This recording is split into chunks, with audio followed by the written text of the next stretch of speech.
শুভ দুপুর বন্ধুরা। দুপুরে রান্নাবান্না সবেমাত্র শেষ করলাম। চলো কী কী রান্না করেছি দেখে নিই।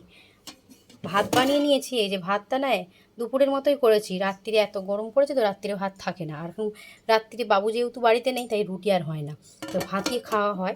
তাই জন্যে রাত্রিবেলা আবার গরম গরম ভাত করব, তাই জন্য আর ভাত দুপুরের মতোই করেছি। আর এদিকে এইটা দেখাও তো, গাছের লঙ্কা মামসোনা ড্যাডি তুলে নিয়ে এসেছে। লঙ্কাগুলো সরু হলো কী হবে, ঝাল আছে ভীষণ। তার সাথে কি বানিয়েছি বলো তো, এই যে কলমি শাক ভাজা, পেঁয়াজ শুকনো লঙ্কা ফোড়ন দিয়ে কলমি শাক ভাজা করেছি। আর এদিকে করেছি এই যে ডিমের ঝোল। ডিমের ঝোলটা একবারে দুপুরে আর রাত্রির মতো করে নিয়েছি, একবারে করে নিয়েছি। আর তার সাথে জানো, এই যে আমের চাটনি আছে কালকের।